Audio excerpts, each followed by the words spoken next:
यहाँ पे हमें आई की अलग अलग घात दी हुई है और हमें इन नंबरों को सरल करना है। तो सबसे पहले से शुरू करते हैं। हमारे पास है आई स्क्वायर। आई का स्क्वायर होता है हमारा -1। यही आई की परिभाषा होती है। अगर आपका आई से परिचय नहीं हुआ है तो आप हमारी पिछली वीडियो जाके ज़रूर देखिए।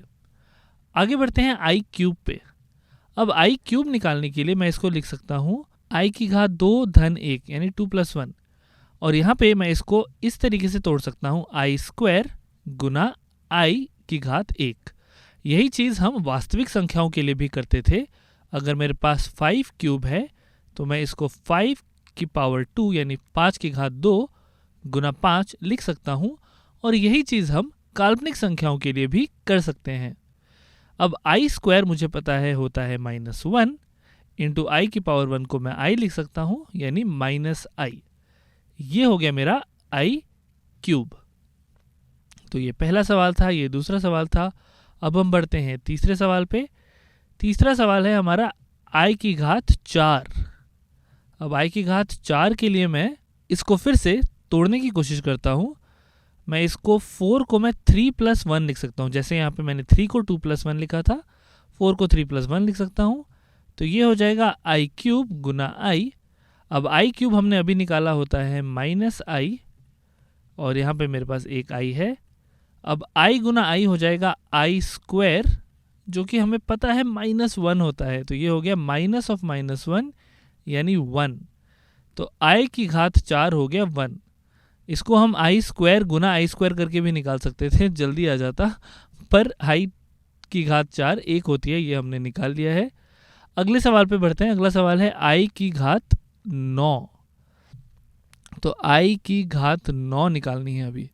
अब हमें ये दिख रहा है कि इसकी जो पावर है, इनको तोड़ने से हमें काफ़ी मदद मिल रही है इनको सरल करने में।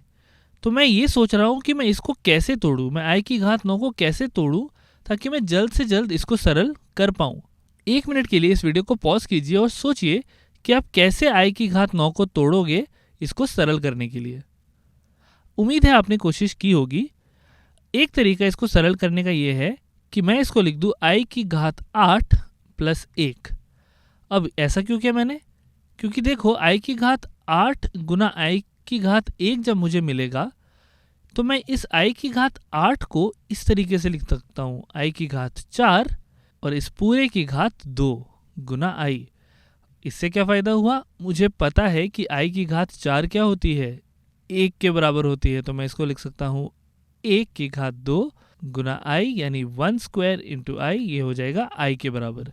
तो आई की घात 9 मेरी सीधा आई के बराबर आ गई। तो मुझे ये दिख रहा है कि आई की घात 4 काफ़ी काम की चीज़ है। चलो अगले वाले को भी इसी तरीके से हल करने की कोशिश करते हैं। हमारा अगला प्रश्न है आई की घात 102। अब ये नंबर काफ़ी बड़ा है, पर अगर हम कुछ इस तरीके से करने की कोशिश करें तो हो सकता है हम इसे जल्दी कर पाए। चलो वीडियो को पॉज करो और खुद से कोशिश करो।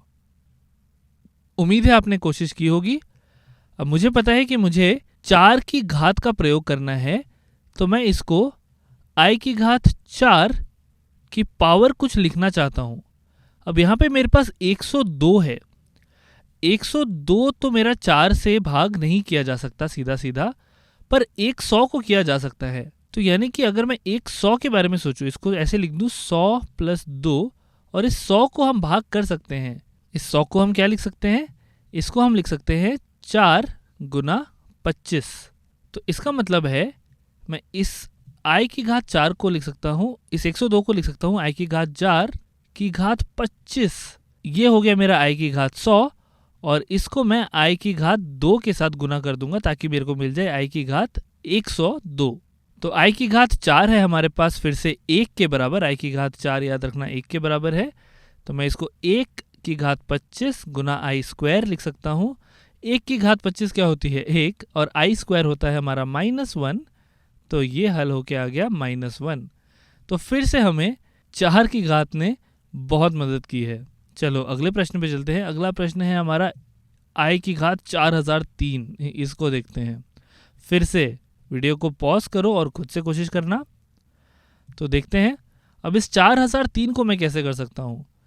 4003 को मैं ऐसे तोड़ना चाहता हूँ कि इसका एक भाग 4 से भाग हो सके, यानी इसको मैं लिख सकता हूँ 4000, क्योंकि 4000 तो 4 से भाग हो सकता है, प्लस 3, और 4000 मुझे पता है 4 गुना 1000 के बराबर होने वाला है। तो इसको मैं लिख सकता हूँ i को 4000 प्लस 3, और इसको मैं 4000 गुना i की पावर 3 लिख सकता हूँ, और इसको हम लिख सकते हैं i की घात 4 की घात 1000, और i की घात 3 को मैं लिख सकता हूँ i स्क्वायर गुना i, है ना। अब i की घात 4 हमें पता है 1 होती है, तो 1 की घात 1000, i स्क्वायर होता है -1, और यहाँ पे हमारा एक लौथा i बच जाएगा, तो ये हो जाएगा -i के बराबर, क्योंकि 1 की हर घात 1 के ही बराबर होती है।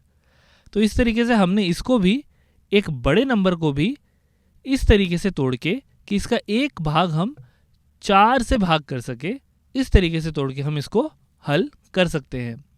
चलो अगला नंबर देखते हैं। अब अगला नंबर थोड़ा अजीबोगरीब है, 2137। अब इसको हम कैसे तोड़ेंगे? 2137, अब इसको भी मुझे ऐसे तोड़ना है कि इसका एक भाग 4 से भाग हो सके। अब मुझे पता है कि कोई भी नंबर हो, इसका 4 से भाग तभी हो सकता है अगर इसके आखिरी दोनों नंबर 4 से भाग हो सके। यानी कि अगर ये 37 की जगह 36 होता तो हम इस पूरे नंबर को 4 से भाग कर पाते। यानी कि मैं इसको लिख सकता हूँ 2137 को 2136 प्लस 1, तो ये हो गया 2136 प्लस 1, और ये मेरे को मिल गया 2136 गुना i। अब ये 4 की कौन सी घात है, क्या ये निकालना मेरे लिए ज़रूरी है? मैं चाहूँ तो निकाल सकता हूँ। देखो अगर मैं इसको 4 से भाग करूँ तो मुझे मिलेगा यहाँ पे 534, पर ये मुझे करने की ज़रूरत नहीं है, क्योंकि ये मुझे पता है कि i, इसको मैं लिख सकता हूँ i की घात 4 गुना कोई एक घात, और फिर मैं इसको लिख सकता हूँ इंटू i। अब ये कोई भी घात हो, मुझे पता है इसका आंसर तो एक ही आने वाला है, क्योंकि i की घात 4 1 होती है। अब इसके ऊपर क्या लिखा है उससे क्या फ़र्क पड़ता है, तो 1 गुना i, यानी इसका आंसर आ गया i, है कि नहीं। तो मैं इसको 534 लिख के अपने आप को खुश कर सकता हूँ, बट ये लिखना ज़रूरी नहीं है, इसको मैं यहीं पे हल कर सकता हूँ। मुझे पता है ये 1 होने वाला है और ये i। आखिर में हम चलते हैं आखिरी सवाल पे, इसको आप एक बार खुद से हल कीजिए। i की पावर 1923, चलिए कौन सा नंबर सवाल है ये, नंबर 8, i की पावर 1923।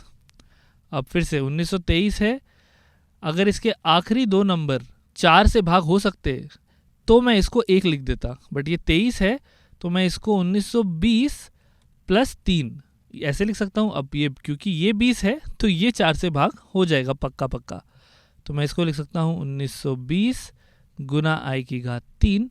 अब ये मेरा 1 के बराबर हो जाएगा, और i की घात 3 होता है मेरा i स्क्वायर गुना i, यानी -1 गुना i, यानी -i। तो इस तरीके से आप i की बड़ी से बड़ी घात हल कर सकते हो और उसको सरल बना सकते हो।